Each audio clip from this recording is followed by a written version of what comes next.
પુનિ ગુહ જ્ઞાતિ બોલી સબલિને સહજ સ્નેહ રામ લખિતાસ. ગુહરાજનો સાહજિક પ્રેમ, એને માતૃવાત્સલ્ય કહેવાય. સહજ પ્રેમ, કોઈ અપેક્ષાકૃત નહીં કે કંઈક મળશે એ ભાવ પણ નહીં.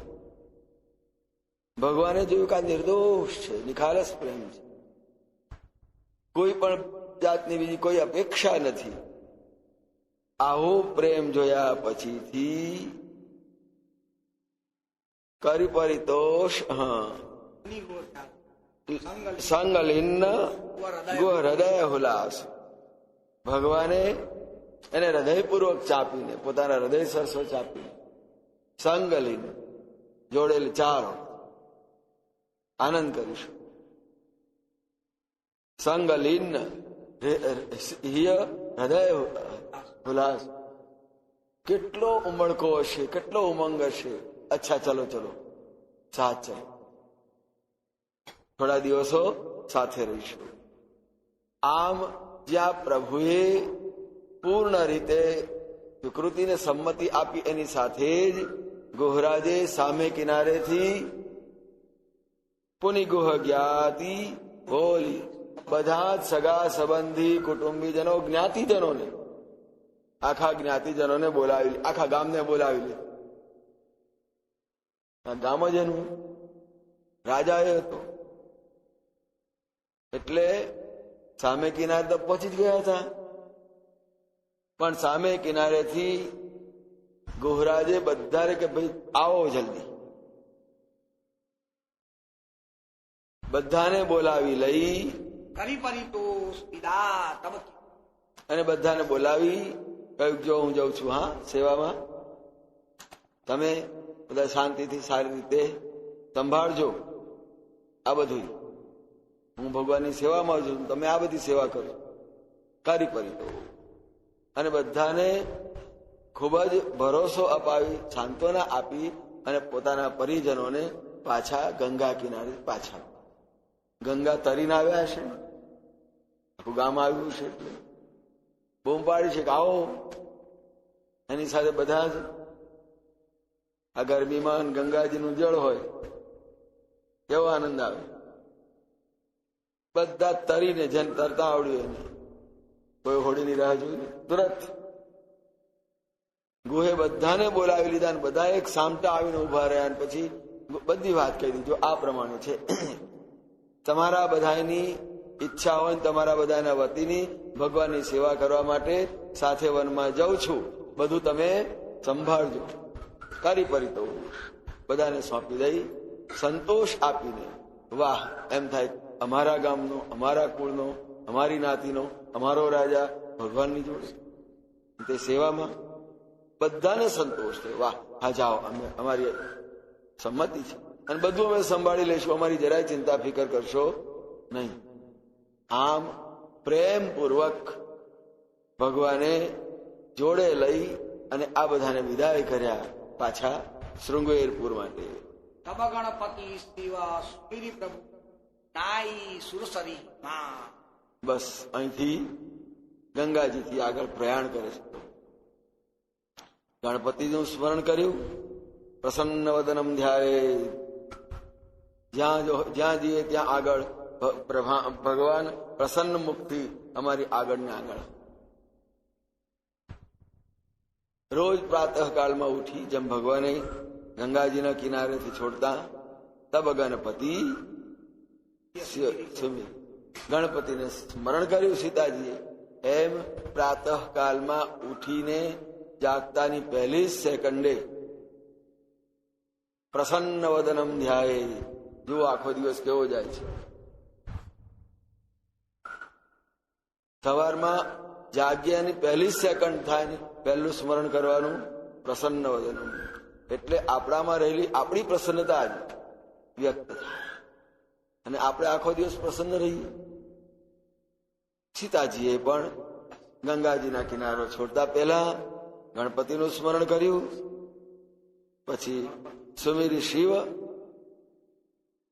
અને ભગવાન શંકરનું, ભગવાન રામનું સ્મરણ કરીને સુરસરી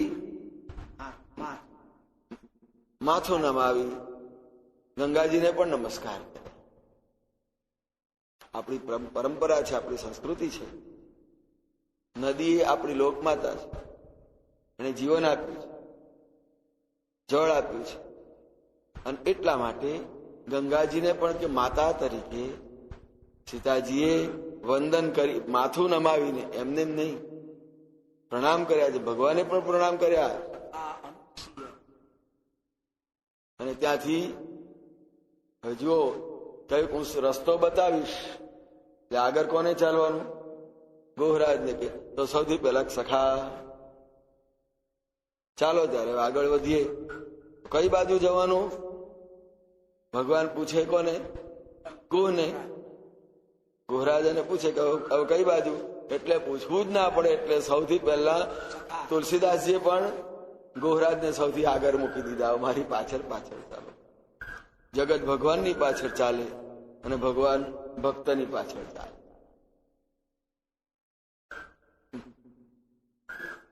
કે હું નાહમ વસામી વૈકુંઠે યોગીનામ હૃદય નતું મદભક્તા યત્ર ગાયંતે, એની પાછળ તત્પ્રતિષ્ઠા, હું એની પાછળ પાછળ. તો અહીંયા ભગવાને એ શાસ્ત્ર ગ્રંથોને ચરિતાર્થ કરી બતાવ્યા કે ગોહરાજ ભક્ત આગળ છે અને ભગવાન પાછળ છે. સખા અનુજસિંહ લખન, પહેલા ક્રમ પણ કેવો આપ્યો, ગોહરાજ આગળ, પછી લક્ષ્મણજી, સીતાજી, અને છેલ્લે ભગવાન દરેકની પાછળ ઉભેલો છે. આ જીવનની પાછળ ભલે શરીર આગળ હોય પણ શરીરની પાછળ પ્રભુ હંમેશા હોય. અને હંમેશા મોટા પુરુષો નાનાને આગળ કરે, તમે આગળ ચાલો. એક બહુ મોટો પ્રતિષ્ઠિત સંપન્ન માણસ, એની પ્રતિષ્ઠા પણ ખૂબ સમાજની વચ્ચે. તો એક દિવસ સાહજિકતાથી કોઈ કાર્યક્રમમાં ઉભેલા હશે અને એનો એક દીકરો હતો નાનો સરખો, તે એની આગળ આવીને ઉભો.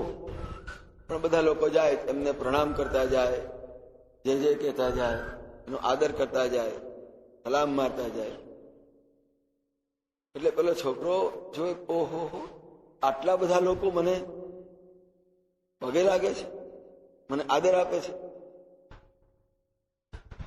એને અહંકાર થઈ ગયો. પછી બાપે અને બાપની સાથે વાત થઈ કે જો તારી પાછળ હું ઉભેલો છું એટલે આ તારો આદર સત્કાર આટલો છે. એક બાજુ એકલો ઉભો રહ્યો છે.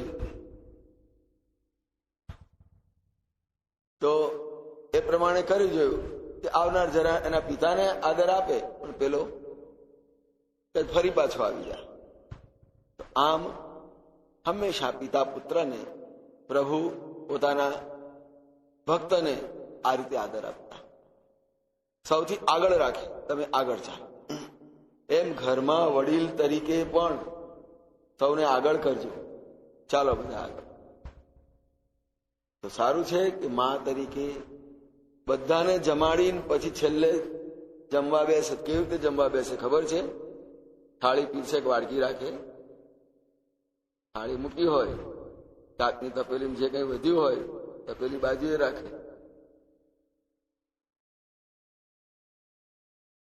અને પછી એમાંથી લઈને આ ભાવ છે કે જે વડીલ તરીકે, ઘરના અગ્રય તરીકે બધાને આગળ કરીને પાછળ પછી બોલે ને, પેલી નાની તાસડી કે તાવડીની અંદર હોય એમાંથી શાક લઈને પૂરું કરી દે. તો ભગવાને અહીંયા સમાજનું એક દર્શન કરાયું. પોતે આગળ હોવા જોઈએ પણ છતાં ભગવાન સૌને આગળ કરે છે. ભગવાન તો છે જ સૌની આગળ, પણ સૌને ભગવાન આગળ કરે એમાં દરેકને આનંદ થાય, પ્રભુને આનંદ થાય જો બધાને આગળ કર્યા. ગુરુ પણ પોતાના શિષ્યને આગળ કરે, ચાલો આગળ. પિતા પણ પુત્રને આગળ કરે, ચાલો આગળ. પરિવાર આખો જ આગળ લે. તો આનું નામ છે એક આદર્શ સમાજનું દર્શન, જે ભગવાને પોતાના જીવનમાં ચરિતાર્થ કરી બતાવ્યું. ગોહને આગળ કર્યો, નાના લક્ષ્મણજી, પછી સીતાજી, પછી બન ગવન કિન્ન. બસ આમ ભગવાને ગંગાજીને ના પ્રણામ કરી અને આગળ પ્રસ્થાન કર્યું છે. તેહી દિન ભયૌ વિટપતર બાસુ લખન સખા સબ સુપાસુ. ગંગાજીના કિનારાનો ત્યાગ કર્યા પછીથી પહેલે દિવસે સવારે નીકળ્યા છે આ બધામાંથી, અને બપોર થતા કઈક તેહી દિન ભયૌ વિટપતર બાસ. બસ એ દિવસનો બપોર એક વૃક્ષ નીચે નિવાસ કર્યો. લખન સખા સબ સુપાસુ. આપણે તો એક ઉનાળામાં આટલા ત્રાસી જઈએ, પણ 14 ઉનાળા આવી રીતે ઝાડ નીચે કેમ ના કાઢ્યા છે? આપણે પંખા તો હવે કામ જ નથી લાગતા. હવે તો બધા તે દિન ભયઉ વિટપતર બાસ. આખો દિવસ એક વૃક્ષના છાંયડે નિવાસ કર્યો. લખન સખા સબ ઇન્ન સુપાસ. અને ત્યાં આગળ નિવાસ કરતા પહેલા બધું જ વારી પાણી છાંટી બધું સરખું કરી સુપાસ, બધાને ઉઠવા બેસવાનું અનુકૂળ રહે એ રીતે બધું સરખું કર્યું. અને ઉનાળો હોય, સરસ મજાનો આંબો લચેલો હોય ને એની નીચે રહેવાની કેવી મજા આવે. છાંયો હોય, આંખોય પડતી હોય, અને આગળ જવાનું ના જરૂર પડે. તો આમ બધી રીતે ત્યાં આગળ આરામ થઈ શકે એવી બધી જ સુવિધા, કચરો સાફ કરી સ્વચ્છ કરીને નિવાસ કર્યો.